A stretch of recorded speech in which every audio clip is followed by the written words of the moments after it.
So who are we?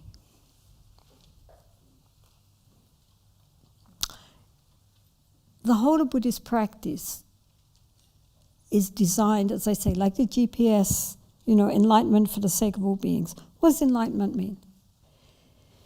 It means to wake up and abide in our essential nature, which is our Buddha nature.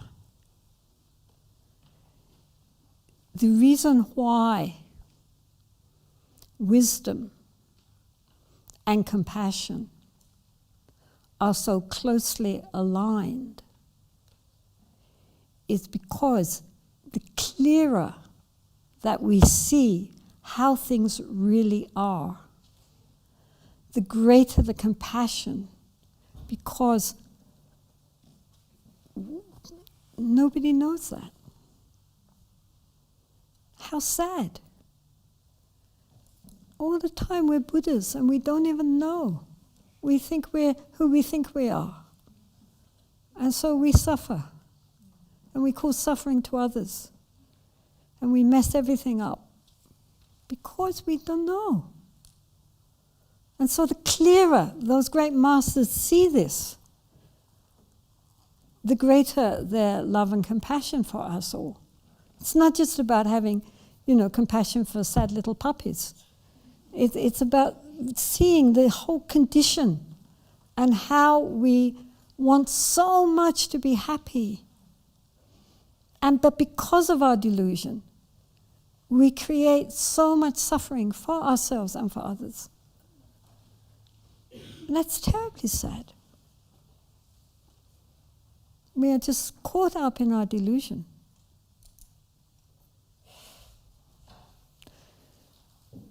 So, mostly, people, all of us, are living at the very surface of our mind. Right? We are living on the waves of the ocean. Up and down, up and down, up and down, very surface, caught always in our chatter, endless, like having a television on that you can never turn off in your head. Endlessly going on, all the commercials and all the endless soap operas and all the, all nonsense that's on anybody's television. It's all in our head. Blah, blah, blah, blah, blah, blah, blah, blah, blah. The sad bits and the happy bits and all the memories and all the hopes and fears. Blah, blah, blah, blah, blah. Can't turn it off. But there's another level. Our mindfulness. The ability to observe that without being drawn into it, right? So in the shamatha practice and in the vipassana practices, we're honing that skill to be able to observe and witness the mind without being drawn into the mind, just seeing thoughts and emotions as thoughts and emotions, not me, not mine, just. So that's already a huge step forward, right? We had the chattery TV mind is just the gross mind, and there's the ability to observe that, which is a more subtle level of mind, mindfulness, right? Nowadays, mindfulness is the big thing, and it's good. I mean, people say ordinary people shouldn't be taught mindfulness because they don't know it's Buddhist. Who cares? If we are able to help people to disassociate skillfully from their thoughts and their emotions and just to recognize thoughts and emotions as just thoughts and emotions so that we are more in control of our mind instead of being controlled by our mind, then that's a good thing. Even just that. I mean, the ego, which is the conceptual thinking mind,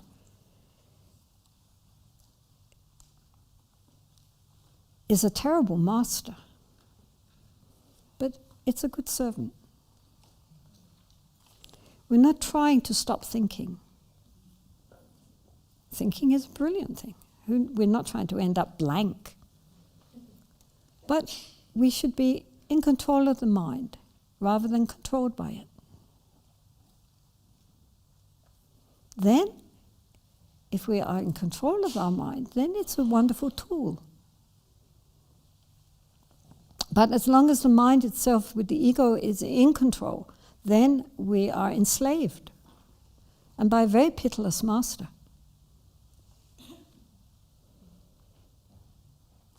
Anyway, so the ability to be present, to observe, to be mindful is the more subtle level of the mind. But it is still caught in duality, right? We are mindful of something. We are mindful of breath. We are mindful of postures. We are mindful of sounds. We are mindful of sensations, as in the Vipassana movement. We are mindful of the mind. So there is an observer and an observed. Now this is already a big step forward, right, from being normally just swept along by the current of our thinking. But it is still dualistic. Nonetheless, mindfulness, well cultivated and clear, it's like a bridge between the ordinary conceptual thinking, chattery mind and the deeper fundamental level of our mind, which is called the nature of the mind, or our Buddha nature, or Dhammakaya, or anything you want to call it. I mean, you are putting, again, truly, names to the nameless. But by cultivating mindfulness, which anyone can do with practice, anybody can think, you know. In a second we can become present, you know. Be aware of sitting. Be aware of sitting.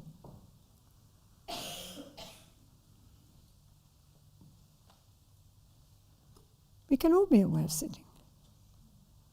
How our body feels, the feeling of the ground between our feet, our hands, breathing. Not difficult. Being mindful, it's very easy. Problem is to be mindful of being mindful. Because we're mindful for a minute and then off we go again.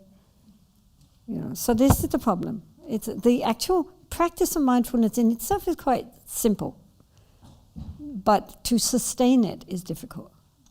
This is why people do retreats, in order to give themselves an environment in which everyone's trying to be mindful, and so that encourages us to remember to remember. The word for mindfulness in Tibetan and in Sanskrit is actually the ordinary word for to remember. And so the direct obstacle is that we forget. We forget to remember. Remember what? Remember what's happening. So once the mind has been trained, you know, first we're taming it through shamatha, and then we're training it to stay focused and present, which is mindfulness. That begins to transform the mind from being a scattered mind all over the place to being a mind which is present and cultivated and aware.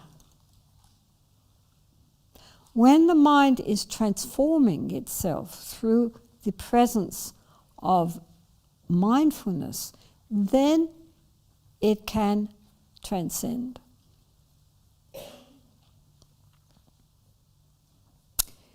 The nature of the mind is inherent. It's primordially present. We do not have to create it. it is always there. So whether we're ever so good, or ever so bad, nature of the mind could care less. It's got nothing to do with it whatsoever. So the nature of the mind, our true nature, who we really are, if we want to think of being anybody, the true nature is beyond subject and object. There is no sense of I and no sense of other. That doesn't mean that we therefore become a kind of amorphous blob. But that sense of separation just does not pertain in that state. There's just this open, spacious clarity. So the nature of the mind is described as being empty. Empty because you cannot see it, you cannot grasp it, you cannot taste it and touch it. It's beyond the senses. We cannot perceive it. So therefore, it's empty like space. Space cannot be seen. It cannot be tasted, touched. Has no color.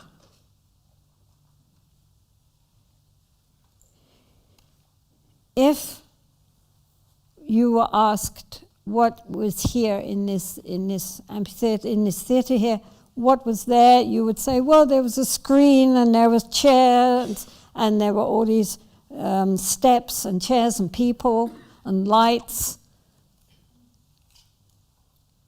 But what there really is space. With no space, there would be no people, there would be no chairs, there would be no steps, there wouldn't be anything. Everything exists because there's space.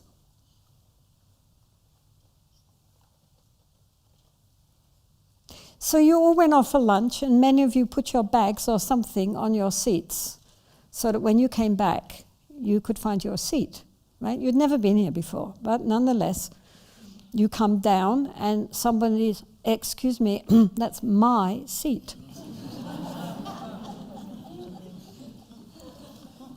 Truly, I mean, these nuns in front, they know. In Dharamshala, you can have fisticuffs, especially with Tibetan grandmothers.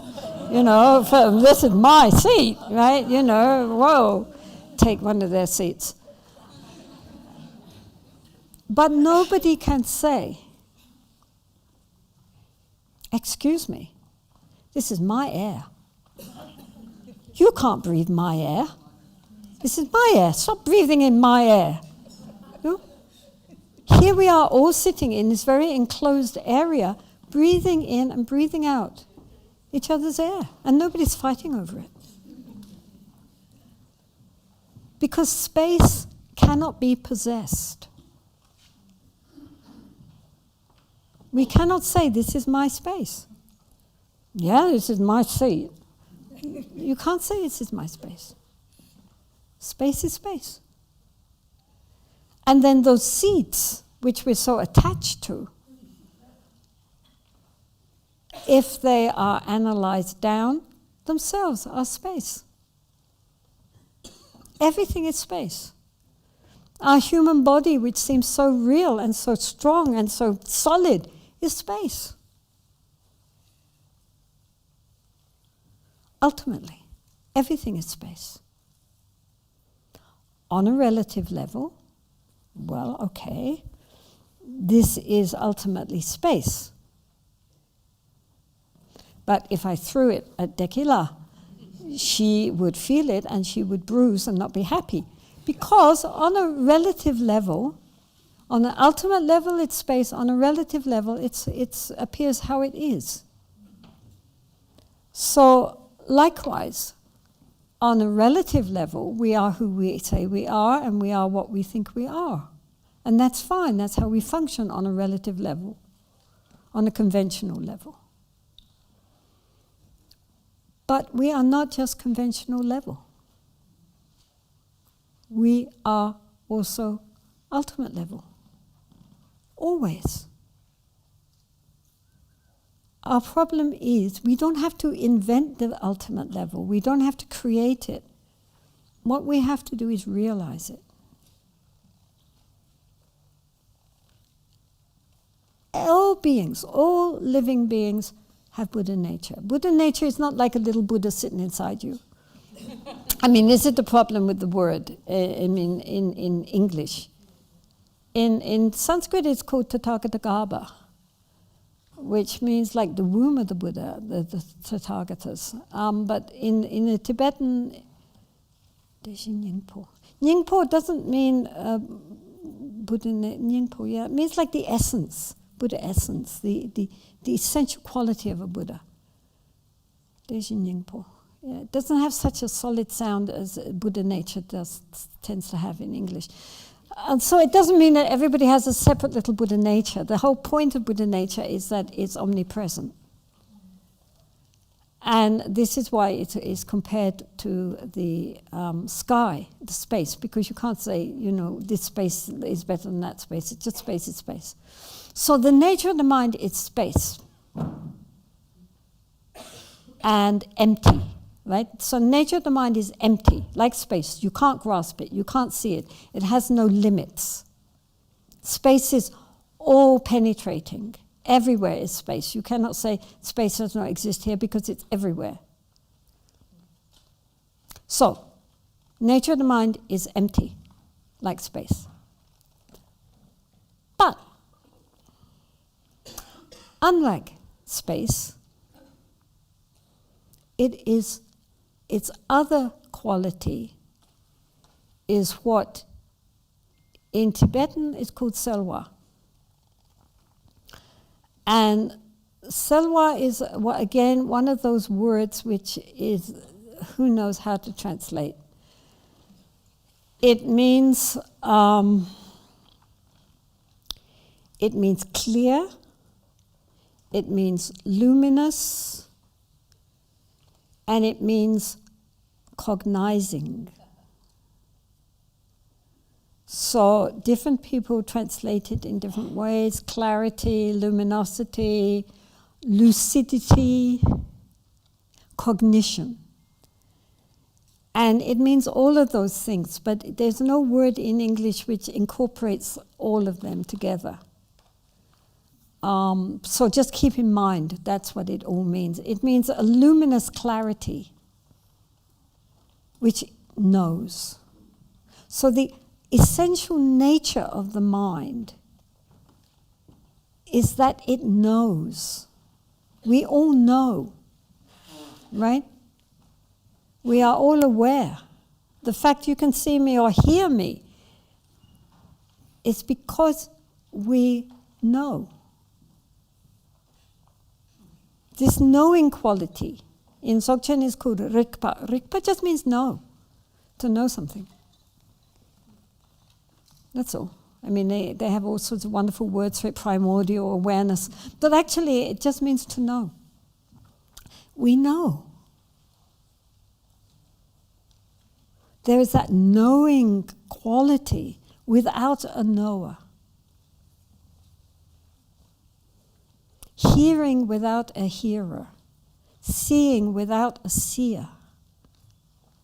That open, spacious awareness, which has no subject and object.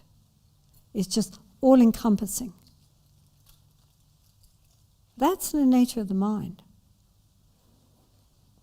And it's an awareness beyond the ordinary awareness which we can know about, which is why it's always, people write so many books about it, and it's all these high-level praises, but the actual relationship is really fairly simple,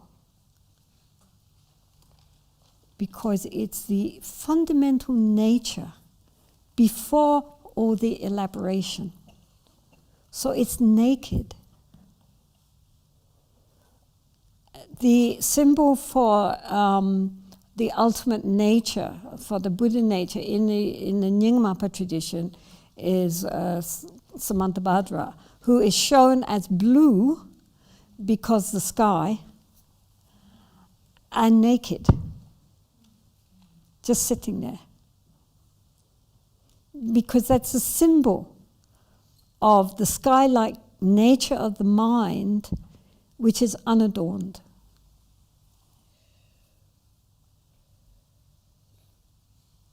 Yeah?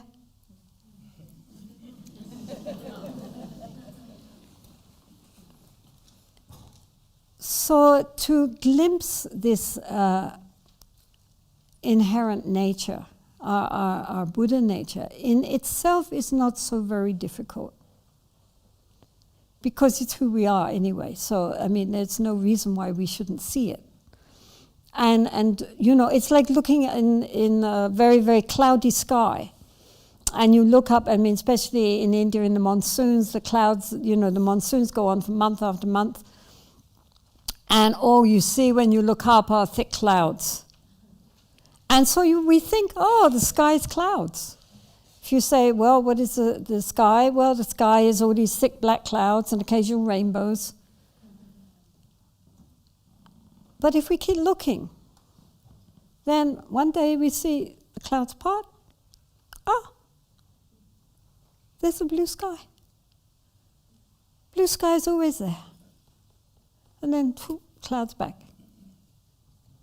When we go on plains, that's a very good example. You know, you go through these thick clouds, and it's thick. You look out, and it's all just thick clouds, and then suddenly, whoosh, and we're above the clouds. And you look down, and there are the clouds, but there is a vast blue sky. And that's the point, that we are the vast blue sky, infinite, never ending. We just don't know. And we identify ourselves with all the clouds, white clouds, black clouds, and we don't know the sky. So therefore, in all Buddhist schools, the first breakthrough is to glimpse the sky. In the Theravadan system, this is called entering the stream. And in the Mahayana system, it's sometimes called turning in the seat of consciousness, or, you know, having a direct experience in the nature of the mind, or entering onto the first bodhisattva stage, the first bhumi. It's a breakthrough. Satori, Kensho, in Zen. It's a breakthrough because although we are not yet living in that reality, nonetheless now we know we are not who we think we are. That is an enormously big step forward, because we can read about it and we can think about it, but until we actually experience it, it's not going to transform. Do you understand? So it's very important, and in the Tibetan tradition, especially in Nyingma Kagyu tradition, there's a lot of emphasis on finding a teacher who will give you the pointing out instruction. Pointing out instruction is pointing out the nature of the mind. And he can't do it for you forever. You know, I mean, obviously if the Buddhas and Bodhisattvas could, you know, get us all enlightened right away, they would. They can't do that. What they can do is at least give a little opening. Then, from that point on, my Lama one time said that when you see the nature of the mind, then you can start to meditate. Because that's when you get to, now the point is to expand that little glimpse and sustain it more and more. This is also the reason why even great practitioners do a lot of practice. It's because always they're honing it more and more and more. Also so that even during sleep, one can be in that state. So that it becomes natural, more and more natural, and not just something which appears and then goes again. But the point is that it's always there. Whether we see it or we don't see it, whether it's all clouds or no clouds, the sky is the sky. And that is our true nature. So this is a very important point to recognize. So when we don't know, then that's ignorance. And when we do know, then that's wisdom, right? So it says here, the third Dharma, the third one, the one we did before with the Vipassana, emphasized selflessness and emptiness acquired through meditation. But emptiness is not nothingness. It has wisdom and love and a great ability to project our whole realm, actually. So, yeah, so mind, it knows. I mean, the point about the mind, the essence of the mind, is this knowing, which then projects out our reality like a movie theater. You know, the projection illuminates the movie in front of us. And then, as long as we recognize it's a movie, there's no problem. Problem is when we believe it to be exactly how we think it is, then we have problems. Because it's just a movie which we're projecting. And the level of that mind is also, as I say, it's an interconnection with all beings. It's not, you know, normally we feel very separate and people are always trying to connect. But the level of the nature of the mind is this total interconnection. That is who we are. We are not separate from all other beings. We are totally interconnected with all other beings. It's very important that we recognize that. That's why compassion comes naturally. Okay, so it says the state of ordinary people, that's us, is like gold, pure gold, covered by mud. So when we look, all we see is mud. We see a big ball of mud and we think, bleh. We look at our mind and we think, oh.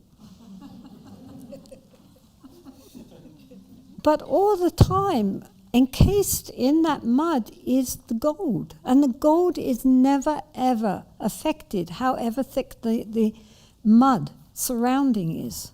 That's the important thing. We should not identify with the mud. We have to recognize that the mud is only covering over the pure gold of our true nature, the luminous nature of the mind, which shines forth. We've covered it up. But if we could just get rid of the covering, it's always there, it's always shining. You couldn't even hear me or know anything if it wasn't there. This is the nature of the mind, but we don't recognize it. This is why we need to go through all these stages.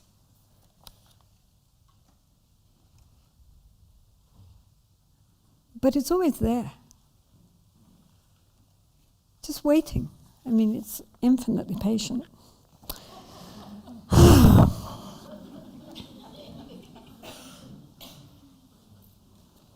So, it says, our Buddha nature is covered by temporary obscurations, but the main obscuration is our fixation on subject and object dichotomy and the sense of our separation from all other beings. There's me, and then there's everything else which is other. That is our main delusion, but it can only really be transformed through a direct experience of the nature of the mind. I mean, we can think about it, but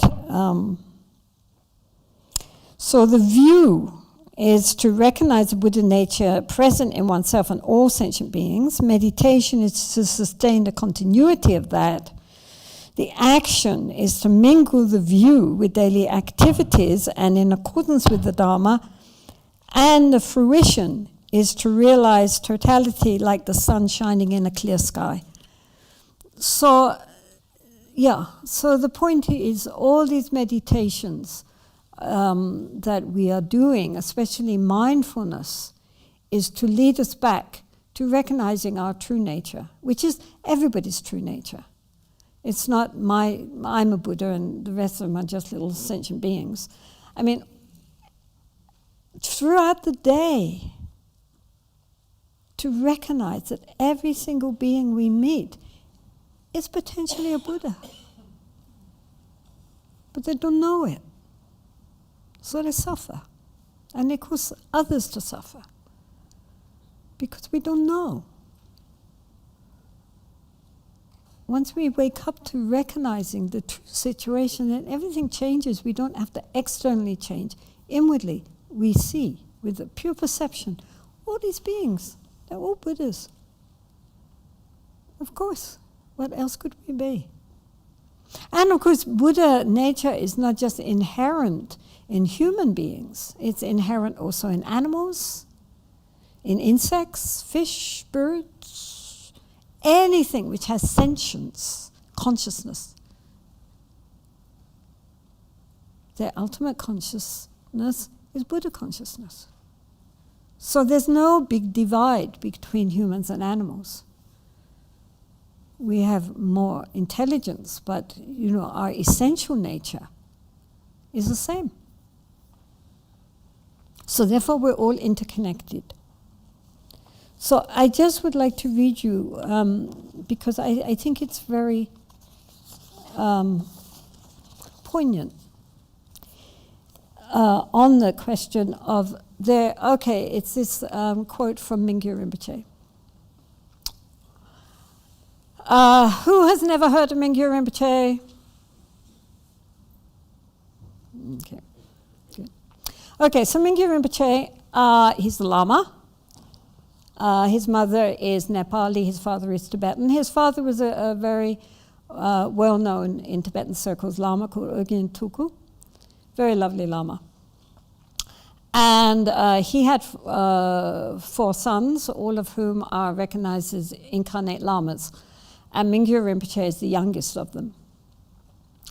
And he was educated, actually, he was brought up in a monastery very close to where we live in India. So I've known him since he was a kid. So Mingyur Rinpoche was brought up as a tuku, as like a Dharma prince. And he did his first 3-year retreat when he was 13. Then he went into the monastic college and studied. Then he did another 3-year retreat. And then his brother, all his brothers are quite well-known teachers, but his special brother, Soknyi Rinpoche, one time wasn't able to give some teaching somewhere, so he asked Mingyur Rinpoche to step in. And so Mingyur Rinpoche did so and has never stopped since then, basically. Anyway, he had therefore had many thousands of students and a whole organization set up, and he built a huge monastery in Bodh Gaya where the Buddha got enlightened, and so forth. Then, some years ago now, he decided he had had enough of that, and he wanted to leave everything behind and wander around like a beggar. So he wrote a letter to his attendant and his mother and everybody saying, okay, I've gone, don't look for me. In a few years I'll come back. And off he went. He left at midnight. He had planned it all. He'd got new locks so that he had a key so he could get out through the front door. And I mean, he's written a book about it. Anyway, he left and he went off and he had a hard time because he was a Dharma prince. He'd probably never handled money in his life. He'd never bought a ticket. He'd never done anything for himself because he had all these, attendants since he was small. And suddenly, here he was all by himself with very, very little money, trying to make his way. And so there he was in a third-class train, sitting on the floor next to the toilets, very smelly toilets in the third-class trains, and miserable. Anyway, he goes through a lot of troubles, and he's very, very honest. It's an interesting book also because he is so extremely honest about all that he went through. And then he ends up in Kushinagara, which is where the Buddha died. And he's living in Kushinagara. And one man comes to ask him for some meditation teaching. And he said, can you teach me anything about meditation? I've been doing meditation, but it doesn't seem to be working. Could you give me some advice? So, of course, immediately Mingyur Rinpoche snaps back into his Dharma teacher role. and starts helping him with his meditations. And then the guy goes off. And meantime, Mingyur Rinpoche has run out of any money, and so now he has to just take the leavings at the end of the day from the local, restaurant. And so he gets food poisoning. And then he nearly dies, and he's living outside because he has no money anymore. He's living outside in June in Kushinagra, which must be like a hot hell. And then he is there. He has vomiting, diarrhea, severe dehydration, and essentially about to die. And then he has this experience.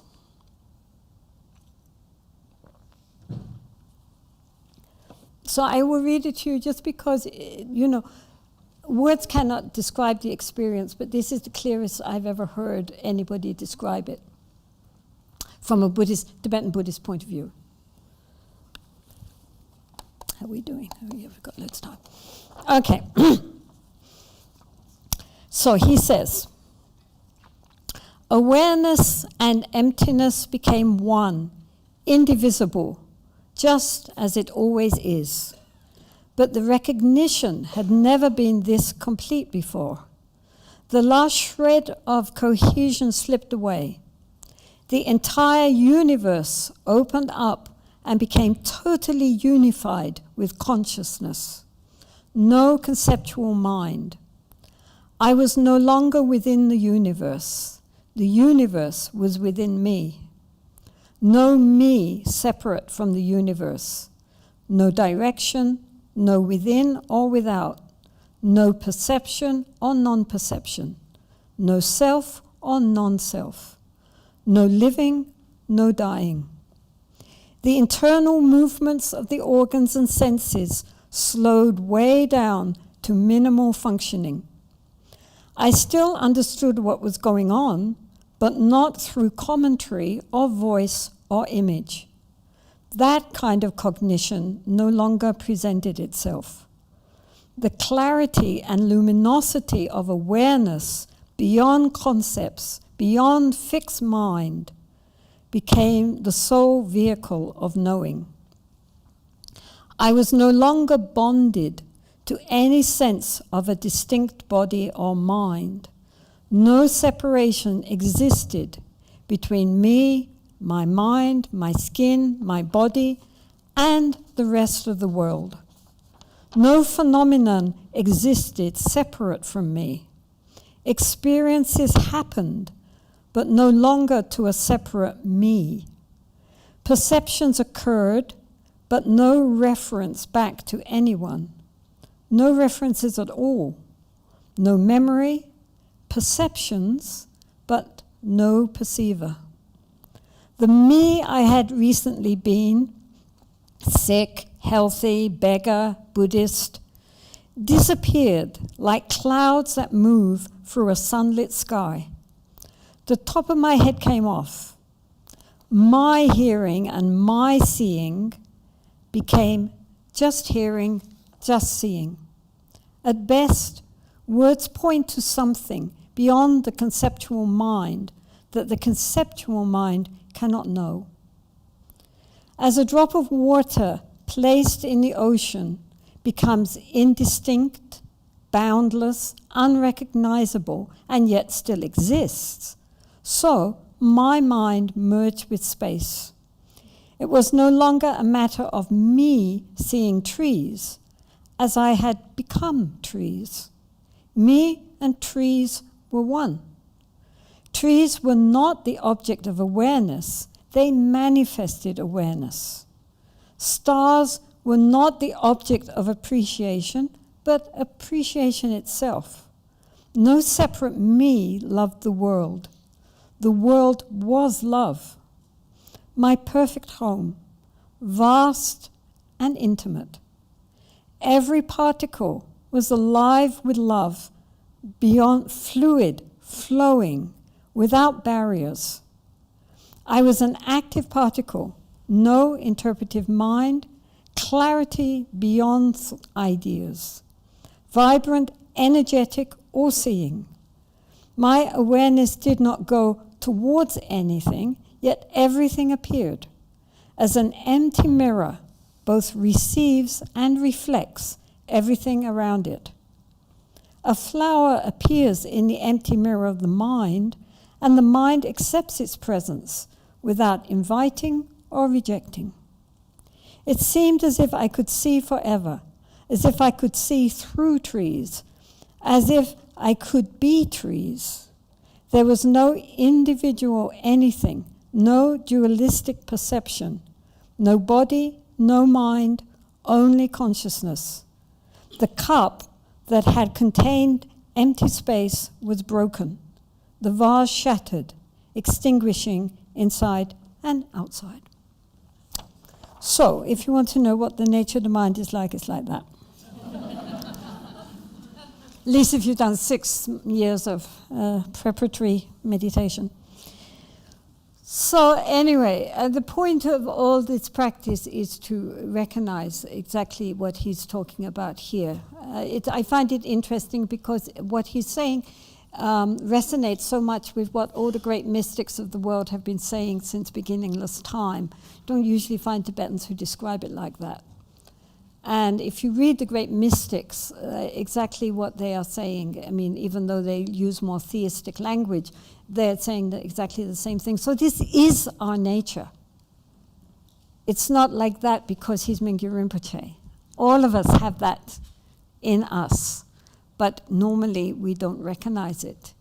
And so the point of our practice is just to come back to recognizing our home where we have never ever left, but we don't know that. So we wander all over the place until we come back home and realize that this is where we've always been. We don't know it. This is our tragedy. This is why the Buddhas and Bodhisattvas have compassion, because we don't know. So what we need is to wake up to our inherent wisdom mind, which is in us the whole time, if only we can access it. Like the gold in the mud. Don't identify with the mud. Recognize the gold. Okay, so we have a break, and then when you come back, maybe for 20 minutes, and then we can have questions and answers.